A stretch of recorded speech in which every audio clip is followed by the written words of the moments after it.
성경에 많은 사람들이 등장합니다.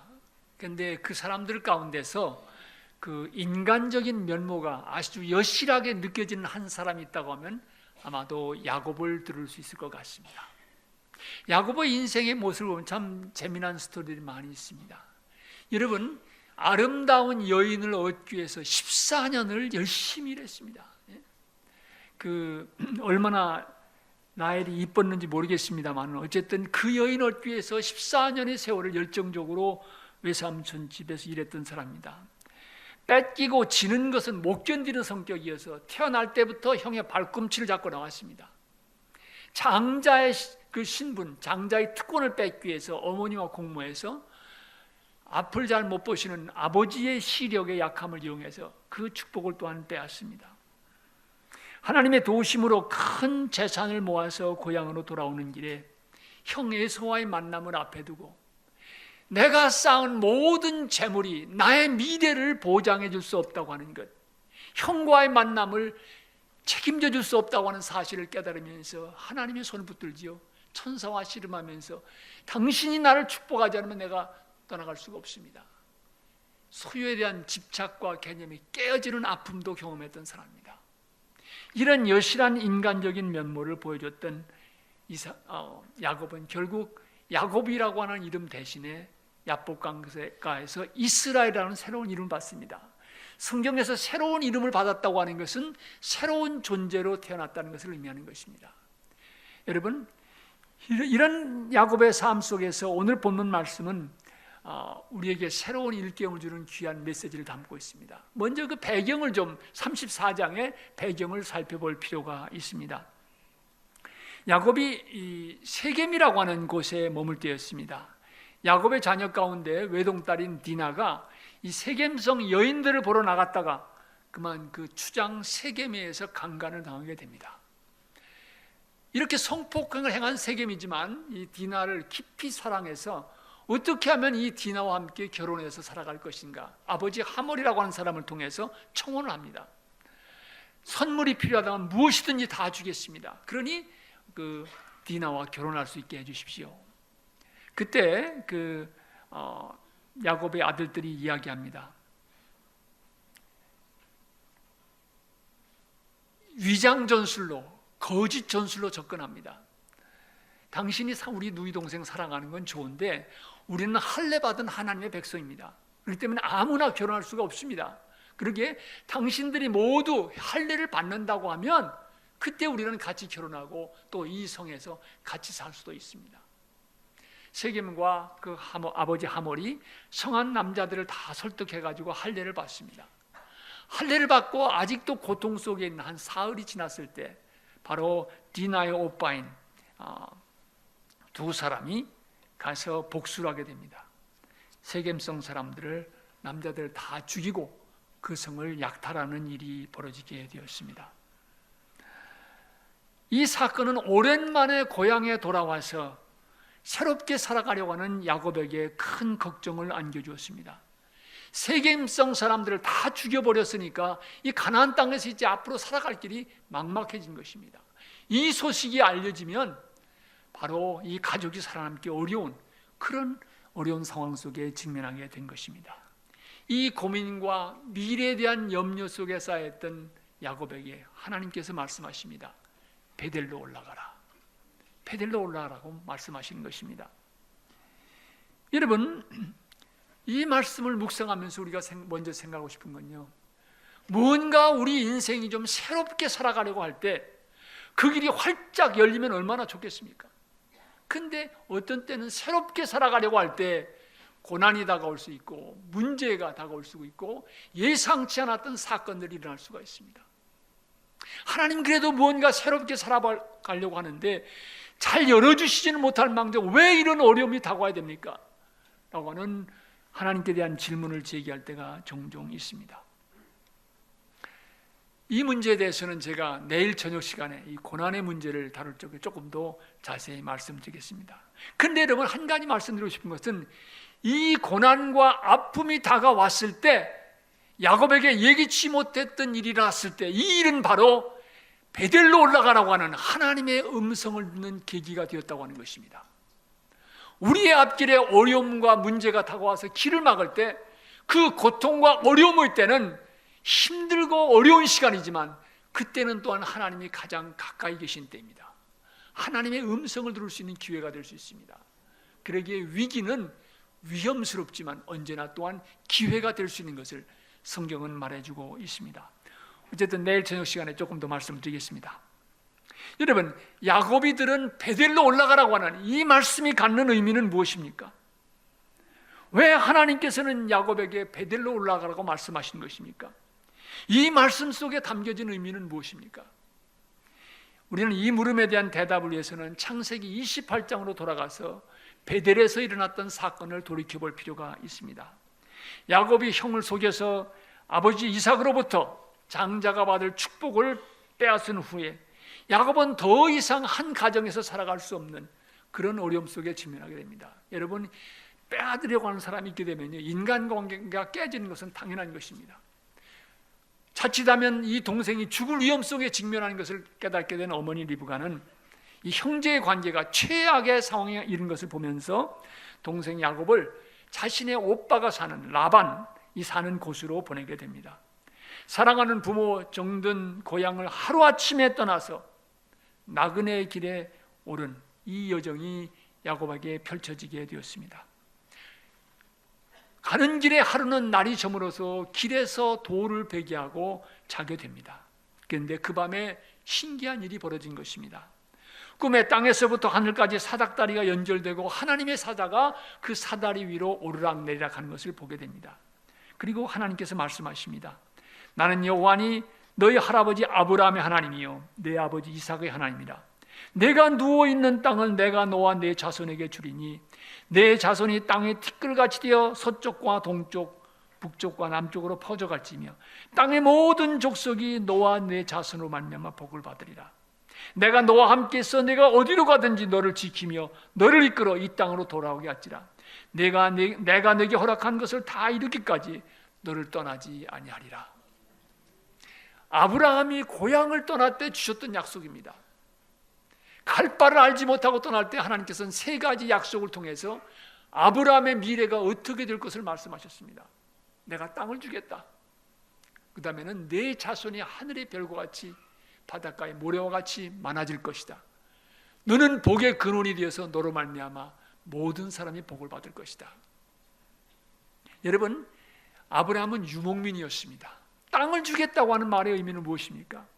오늘은 이거 내일은 저거 풀을 찾아서 살던 아브라함에게 안정된 삶의 터전을 주시겠다는 이야기입니다. 자손이 많아질 것이다. 너의 미래가 창성하게 될 것이다. 그리고 내 후손을 통해서 너를 통해서 많은 사람들이 복을 받게 될 것이다. 아브라함에게 주어졌던 이 약속이 베델 그 밤에 하나님께서 다시 한번 야곱에게 확인해 주신 것입니다. 여러분, 야곱이 선한 일을 행하고 떠난 것이 아닙니다. 못된 일을 행하고 형을 속이고 아버지를 속이고, 그럼에도 불구하고 하나님께서 야곱을 기억하시고 그 밤에 함께 해주신 것입니다. 내가 너를 버리지 않고 떠나지 않는다. 내가 네게 약속한 것을 다 이룰 때까지 너와 함께 할 것이다. 약속해 주신 것입니다. 잠에서 깨어난 야곱이 말합니다. 여호와께서 과연 여기 계시거늘 내가 알지 못하였도다. 이것은 다른 것이 아니라 하나님의 집이요 하늘의 문이로다. 그리고 그곳에 제단을 쌓습니다. 그 본래 이름이 루스였는데 베델이라고 말합니다. 베델은 하나님의 집이라고 하는 말입니다. 야곱은 또 하나님 앞에 약속합니다. 하나님께서 나와 함께 계셔서 내가 가는 이 길에서 나를 지켜주시고 먹을 떡과 이봇을 주시어 내가 평안히 아버지의 집으로 돌아오게 되면 여호와께서 나의 하나님이 되실 것이요 내가 기둥으로 세운 이 돌이 하나님의 집이 될 것이며 하나님께서 내게 주신 모든 것에서 10분의 1을 내가 반드시 하나님께 드리겠습니다. 야곱은 하나님 앞에 약속하는데도요 조건이 달려 있어요. 이거 들어주시면 아직도 완전히 깨어지지 못한 모습을 보는 거지요. 나 무사히 돌아오게 하면 제가 이전에 여기에 하나님의 절을 세우고 내가 11조를 드리겠습니다. 약속한 것을 발견하게 됩니다. 여러분, 베델은 바로 이 두 가지 사건이라는 것입니다. 하나는 외롭게 미래를 알 수 없는 나그네의 길을 시작한 야곱의 인생 속에 하나님이 찾아오셔서 그를 만나주신 자리입니다. 하나님께서 야곱의 인생을 타치하신 자리입니다. 또 한 가지는 그 은혜 앞에, 하나님의 사랑 앞에 조건적이지만 그래도 무사히 고향 땅에 돌아오게 되면 제단을 쌓고 11조를 드리겠다고 하나님 앞에 약속한 자리입니다. 하나님이 찾아오신 은혜의 자리이고 그 은혜 앞에 내가 이제 주님 앞에 충성하겠습니다 약속한 그 자리가 바로 베델입니다. 베델은 바로 하나님께서 야곱을 만나주신 자리입니다. 차가운 길바닥에서 돌을 베게 하고 누워 자는 야곱에게 하나님께서 찾아오신 자리입니다. 그리고 말씀하신 자리입니다. 내가 너와 함께 있어. 내가 어디로 가든지 너를 지키며 너를 이끌어 이 고향으로 다시 돌아오게 할 것이다. 이 말씀은 야곱의 인생에서 중요한 전환점이 됩니다. 형을 속여 집을 떠난 신세지만 하나님께서 그를 포기하지 않으셨다고 하는 사실, 하나님이 내 인생 속에 함께 하신다고 하는 사실을 확인한 바로 은혜의 자리였습니다. 여러분, 야곱에게만 베델이 있습니까? 여러분의 인생 속에는 베델이 없습니까? 한번 돌이켜 보시기 바랍니다. 외롭게 걸어가는 인생 여정 속에서 하나님의 음성을 들은 자리에 베델이 있지 않습니까? 앞길이 막막해서 하나님을 바라볼 때, 하늘으로 호소할 때 우리 주님이 여러분을 만나주신 베델의 자리가 있지 않습니까? 내 건강이 흔들리는 고민 속에서 주님이 찾아오셔서 붙들어 주시고 회복시켜 주신 은혜의 자리, 베델이 여러분의 인생 속에 있지 아니합니까? 내 한계를 뼈저리게 느낀 실패의 밑바닥에 주저앉았을 때 나를 일으켜 세워주신 베델의 자리가 여러분의 인생 속에 있지 않습니까? 지금까지 걸어온 여러분의 삶의 여정을 돌이켜 보시기 바랍니다. 주님이 나를 만나주신 자리, 주님이 내게 찾아오셔서 그 사랑을 일깨워 주신 자리, 내 인생 속에 함께 하심을 다시 한번 확인시켜 주신 이 베델이 여러분들에게 있지 않습니까?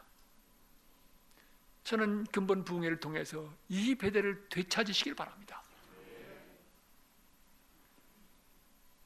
가져도 채워지지 않는 인생의 허무의 공간 속에서 말씀으로, 생명으로 여러분을 찾아오셔서 여기 하나님의 백성으로 살아올 수 있도록 인도해 주신 그 은총의 자리, 베델이 우리 모두에게 있습니다. 그 베델이 있기 때문에 오늘 여기 우리 모두 모이고 앉아 있는 것입니다. 하나님 앞에 예배하는 것입니다. 근데 여러분, 우리 인생의 베델이 오늘 어디에 있습니까? 그 감격이, 그 감사가 점점 희미해져 가고 있지는 아니합니까? 내 인생 속에서 잊혀져 가고 있지 않습니까? 어느 성서학자는 그런 얘기를 했습니다. 구약 성경 속에서 가장 중요한 말 한마디를 뽑는다고 하면 그것은 바로 remember, 기억하라는 말이라고 얘기했습니다. 맞는 말입니다. 이스라엘 백성들에게 언제나 주어지는 메시지가 뭡니까? 모든 절기가 무엇을 말합니까? 너희를 애굽 땅에서 인도하는 하나님을 기억할지니라. 바로 이 말씀입니다. 하나님께서 그 백성을 건져내신 그 구원의 사건을, 그것은 바로 그 백성의 정체성이고 아이덴티티고 그 백성의 길을 말해주는 메시지였습니다. 6월절은 뭐를 말합니까? 하나님이 그들을 인도해내신 것을 기념하는 것입니다. 장막절은 뭘 말합니까? 초막절은 뭘 말하는 것입니까? 광야 생활한 걸 기념하는 거지. 우리 인생의 베델을 기억할 필요가 있습니다. 주님께서는 여러분의 부모님을 통해서 여러분의 인생에 찾아올 수도 있습니다. 친구의 권면을 통해서 여러분의 인생을 두드리실 수도 있습니다. 고난 속에서 여러분을 부르셨을 수도 있습니다. 어쩌면 지나가는 사람이 전해준 전도지 한 장이 여러분을 베델로 인도한 출발점이 될 수도 있습니다. 이 베델이 어디에 있습니까? 이 베델을 한번 돌이켜보시기 바랍니다. 또 한 가지 베델에서 일어난 사건은 하나님께 야곱이 약속한 자리입니다. 자신이 무사히 다시 고향으로 들어오면 이 조건이 붙어 있지만 여기 제단을 쌓을 것입니다. 11조를 드리겠습니다. 약속을 한 자리입니다. 역시 야곱이기에 조건을 내걸고 하나님께 약속을 한 걸 봅니다. 여러분, 우리 인생에도 이런 약속의 자리에 베델이 있지 않습니까? 하나님의 은혜 앞에서 충성을 약속한 베델이 있지 않습니까? 주님이 이제 건강 회복시켜 주시면 남은 세월 주님께 충성하겠습니다. 약속했던 베델이 여러분께 있지는 않습니까? 주님이 이 문제 해결 지어주시면 이제 몸과 마음 바쳐 충성하겠습니다. 다짐했던 베델이 여러분의 인생 속에 있지는 않습니까?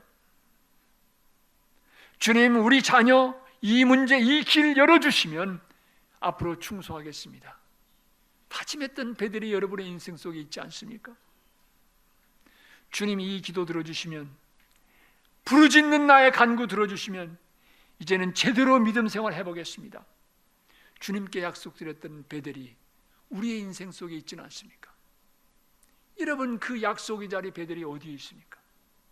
그 약속이 어떻게 지켜지고 있습니까?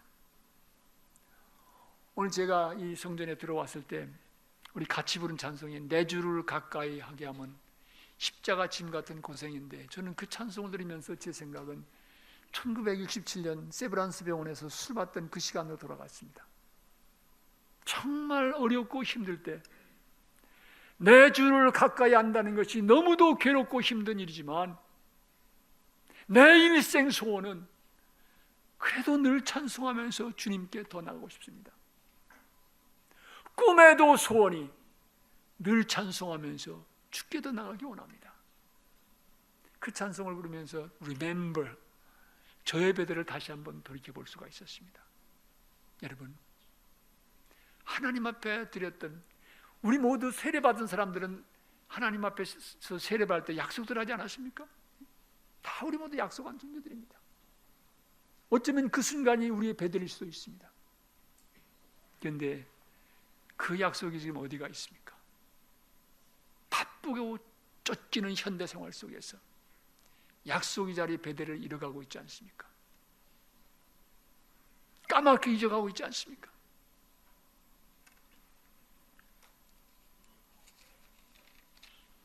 하나님의 은혜에 감격해서 눈물 쏟던 그날이 있었는데, 그리고 이제는 좀 제대로 살아보겠습니다 다짐했던 순간이 있는데, 그 베델이 지금 어디에 있습니까? 내 인생을 어루만져 주시고 새롭게 세워주신 그 은혜에 대해서 감사와 헌신을 다짐했던 베델이 어디에 있습니까? 희미해져 가고 있지 않습니까? 잊혀져 가고 있지 않습니까? 어느 만큼 살게 되니까 이 베델을 잃어가고 있지는 않습니까?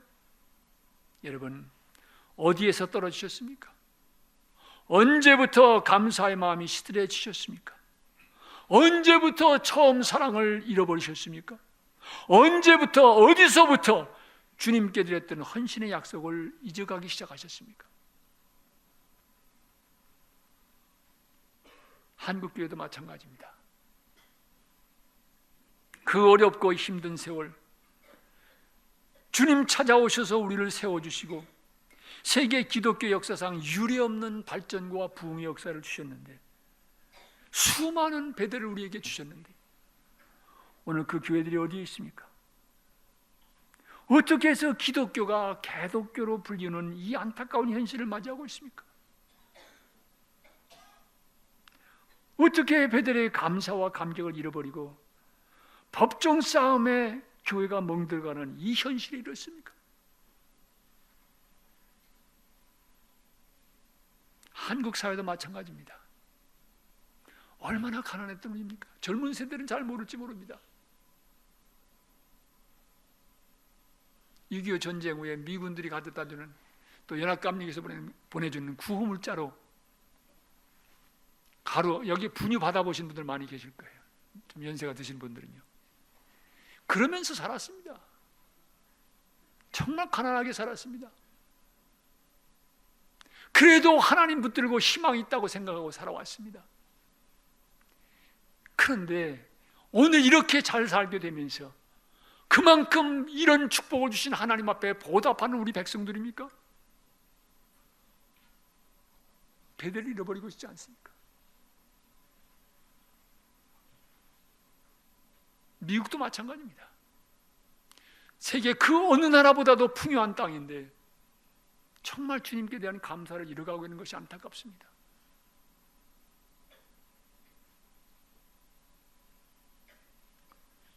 주님께서는 이 아침 우리에게 말씀하십니다. 베델로 올라가라. 야곱의 하나님은 우리의 하나님이십니다. 그 하나님은 지금도 살아계십니다. 오늘 우리에게 이 시간 말씀하십니다. 내가 너를 만났던 그 자리, 그 감격, 그 감사, 그 약속의 자리에 베들로 올라가라고 말씀하십니다. 제가 기도하는 것은 근본 부흥회가 우리 모두 새롭게 베델을 향해 올라가는 그런 은총의 시간들이 되어지길 바랍니다. 우리 성령께서 여러분 한 분 한 분을 일깨우셔서 넘어졌던 사람 다시 일으켜 주시고, 베델의 감격을 잃었던 사람 새롭게 회복시켜 주시고, 그리고 하나님께 드렸던 약속의 그 모습으로 다시 되찾고 돌아가는 감격의 순간들이 되어지기를 기도합니다. 한 가지 더 드리고 싶은 말씀이 있습니다. 우리 김 목사님께서 당신이 설교를 길게 하니까 시간 걱정하지 말고 설교하라고 하셨는데, 저는 종종 미국에 가서 설교할 때 그런 얘기를 합니다. 제가 성경을 열심히 읽었는데 아직까지 발견하지 못한 성경 규절이 하나가 있는데, 그것은 예배는 1시간 안에 끝나야 되느니라. 그런 말씀을 아직 찾아보지 못했습니다. 부흥회니까 더 조금 12시 넘어가도 이해해 주시기 바랍니다. 한 가지 더 드리고 싶은 말씀은요, 베델로 올라가라는 이 말씀에 야곱은 순종을 합니다. 근데 베델로 올라가는 길을 서두르게 되는데요, 여기 분명히 우리가 깨닫게 되는 것은 베델로 올라간다고 하는 것은 그것은 뭘 말합니까? 그것은 회개의 길을 말하는 것입니다. 그것은 정리하는 길이었습니다. 하나님 앞에서 버릴 것을 버리는 길이었습니다. 여러분 35장 2절 이하를 보시기 바랍니다. 야곱이 이에 자기 집안 사람과 자기와 함께한 모든 자에게 이르되 너희 중에 있는 이방 신상들을 버리고 자신을 정결하게 하고 너희들의 의복을 바꿔 입으라. 우리가 일어나 베델로 올라가자. 내 환난 날에 내게 응답하시며 내가 가는 길에서 나와 함께 하신 하나님께 내가 거기서 제단을 쌓으려 하노라. 하나님을 섬긴다고 하면서도 이방 신상도 같이 섬겼던 것 같습니다. 여러분 성경을 보면요, 이스라엘 백성들이 우상을 섬길 때요, 다른 신을 섬기기도 했지만 보면은 여전히 하나님을 불렀습니다. 여러분 금송아지 만들어 놓고 뭐라고 얘기합니까? 이게 바알신이라고 얘기 안 해요. 이 금송아지가 우리를 애굽 땅에서 인도해낸 신이라고 말합니다. 하나님의 이름은 부르지만 하나님의 섬기는 알맹이가 빠진 거예요. 다른 신을 섬기면서 하나님의 이름을 갖다 붙인 것입니다. 하나님을 섬긴다고 하면서 이방신을 붙들고 있었던 거예요. 그거 다 버려라, 정리하라. 옷을 갈아입는다는 말도 새로운 출발, 회개를 뜻하는 것입니다. 옛사람의 옷을 벗어버리라고 말하지 않습니까, 성경은? 베델로 오르는 길은 회개의 길이었습니다. 하나님과 함께 섬겼던 이방 신상들을 다 묻고 정리하고 옷을 바꾸어 입는 새로운 출발의 길이었습니다. 베델의 은혜, 베델의 약속을 잃어버린 망각증에서 깨어나서 은혜 받았던 그 자리, 그 은혜 앞에 충성을 약속했던 그 자리로 다시 찾아 올라가는 길이었습니다.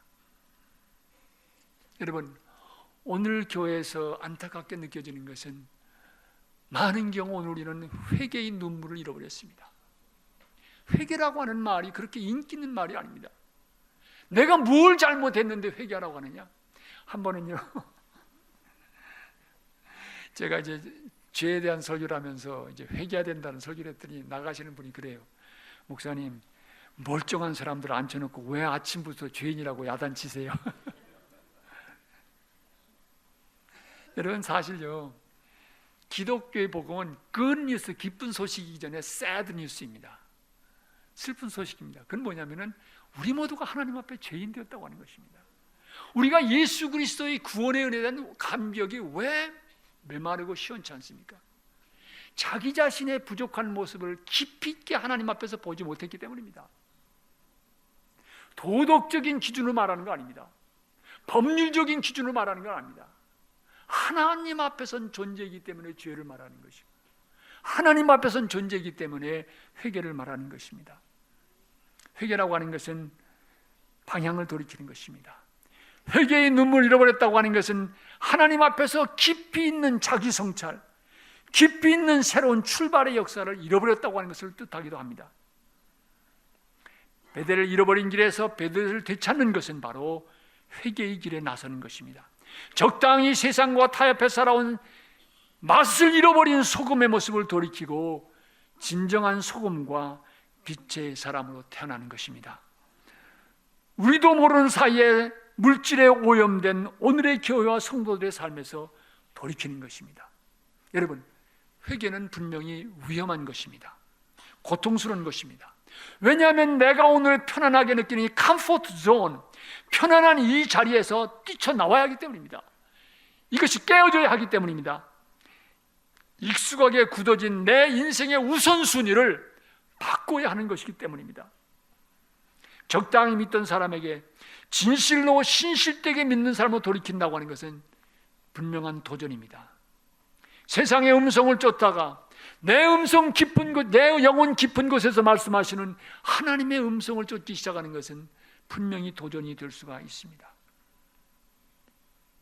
야곱이 베델로 올라가는 길에도 분명히 도전이 있었습니다. 세겜성 사람들을 다 쳐 죽였는데요, 만일 이 소식이 옆에 있는 가나안 족속들에게 퍼지면 어떻게 되겠습니까? 이 가족밖에 안 되는, 재산은 많지만 몇 명 안 되는 이 가족이 몰살당할 위기에 있는 것입니다. 베델로 올라가는 길은 이렇게 위험스러운 길이었습니다. 그런데 성경은 뭐라고 말합니까? 오늘 본문 35장 5절은 이렇게 기록하고 있습니다. 그들이 떠났으나 하나님이 그 사면 고울들로 크게 두려워하게 하셨으므로 야곱의 아들들을 추격하는 자가 없었더라. 아멘. 이 베델에 올라가는 길이 위험천만한 길이었지만 하나님께서 막아주시고 지켜주셨기 때문에 추격하는 사람이 없었다고 하는 것입니다. 하나님이 지켜주시고 붙들어 주셨다고 하는 것입니다. 오늘 우리도 마찬가지입니다. 오늘 우리 인생의 베델을 찾아서 올라가는 이 길은 결코 쉬운 길이 아닙니다. 그렇지만 우리 하나님께서 우리를 붙들어 주실 것입니다. 그 도전 속에서 깨어지고 상처받을 수 있습니다. 그러나 하나님께서 앞서가셔서 우리의 길을 준비해 주실 것입니다. 이 길은 우리 홀로 가는 길이 아닙니다. 베델에 오르는 길은 주님과 함께 가는 길입니다. 그러기에 희망이 있는 것입니다. 그러기에 내일이 있는 것입니다.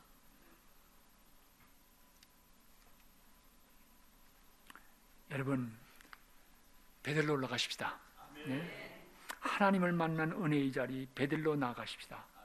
주님께 충성을 다짐했던 그 약속의 자리 베델로 나아가십시다. 야곱의 하나님께서는 야곱을 베델에 오르는 길로 지켜주신 그 하나님은 우리의 베델에 오르는 걸음도 지켜주실 것입니다. 그 하나님은 길을 열어주시고 우리로 하여금 붙들어 주시고 우리의 미래를 준비해 주실 것입니다. 우리가 걸어가려고 하는 베델의 길을 열어주시고 인도해 주실 것입니다. 이 본문을 생각할 때마다 떠오르는 한 젊은이 이야기를 나누면서 제 설교를 줄이겠습니다. 제가 청년기에 이제 충청남도 예산에서 자랐습니다. 내일 말씀드리겠습니다면은 집이 좀 어려워서 고등학교를 그러니까 고등학교 1학년 때 차트를 했습니다. 이 집에서 혼자 이제 공부하고 검정고시를 봐서 이제 대학에 가는 길을 열었는데요. 그때 교회에 이제 열심히 나가서 신앙생활하고 청년부 모임에 나가서 이제 성경 공부하고 이렇게 지냈습니다. 근데 교회 가까운데 고무신 가게가 하나 있었는데 거기 형님은 이제 시골교 전도사님이시고 이 동생이 아주 안 좋아요. 고등학교 다닐 때 이미 애를 낳아가지고 학교에서 애아베 이렇게 부르는 사람이에요. 그 전도사님 형님이 안타까우니까 우리 동생 좀 부탁한다고 전도 좀 해요. 이제 오고 가면서 이제 교회 가는 길이니까 교회 좀 나와 그러면서 했는데 하루는 오늘 저녁에 청년회 모였는데 교회 좀 나와 그랬더니 나왔어요. 근데 이 청년이 교회 나오면 가만히 있는 게 아니에요. 이상한 질문해가지고 목사님이나 장로님들을 괴롭히는 거예요. 예를 들면 하나님이 전지전능하시다면 분명히 아담이 타락할 것을 아셨는데 왜 선악과를 만들어가지고 인간을 죄인 만드셨느냐 뭐 이런 질문을 하는 거예요. 근데 그날 이제 청년 모임에 나왔는데 마침 그 이웃교회에서 부흥회가 있어가지고 우리 인도하시는 장로님이 우리 다 부흥회 가지. 그래서 같이 다 부흥회를 가기로 했습니다. 한 5里떨어진 교회인데요. 다 걸어서 이제 갔지요. 근데 이 청년이 그날따라 자기 가게로 돌아가지 않고 같이 부흥회를 따라왔어요. 따라왔는데 그날 강사님의 성경 본문이 바로 오늘 본문 말씀이었습니다. 그러면서 베델로 올라가야 된다. 그리고 뭐 열심히 설교하시고 다 이제 통성기도하고 예배 마치자고. 그래서 다 부르짖으면서 통성기도하는데 한참을 기도했는데 이제 청년들이 다 나왔어요. 그래서 장로님과 같이 이제 돌아가려고 하는데 이 젊은이가 안 나오는 거예요. 그래서 이제 가보니까 청년이 가보더니 지금 열심히 기도합니다. 그래서 조금 더 기다리지. 그래서 조금 더 기다렸습니다. 근데 안 나오는 거예요. 그래서 이제 그 장로님이 가서 보니까 정말 열심히 기도하고 있는 거예요. 그러니까 그 장로님이 청년을 보고 와서 하는 말씀이 저 사람 진짜 베델로 올라가네. 그러셨어요. 그 이야기가 잊혀지지 않습니다. 그 후에 그 젊은이의 삶이 달라졌습니다. 즐겨 피던 담배 딱 끊더니요, 매일 저녁 교회에 나와서 엎드려서 기도하면서 새로운 삶을 살아가기 시작을 했습니다. 그 젊은이 이야기가 많은 사람들에게 스토리가 되어졌습니다. 사랑하는 여러분, 우리 모두 베델로 올라가십시다. 아니, 베델로 올라가야만 합니다. 올라가야 살 수 있습니다. 정말로 진짜 베델로 올라가십시다.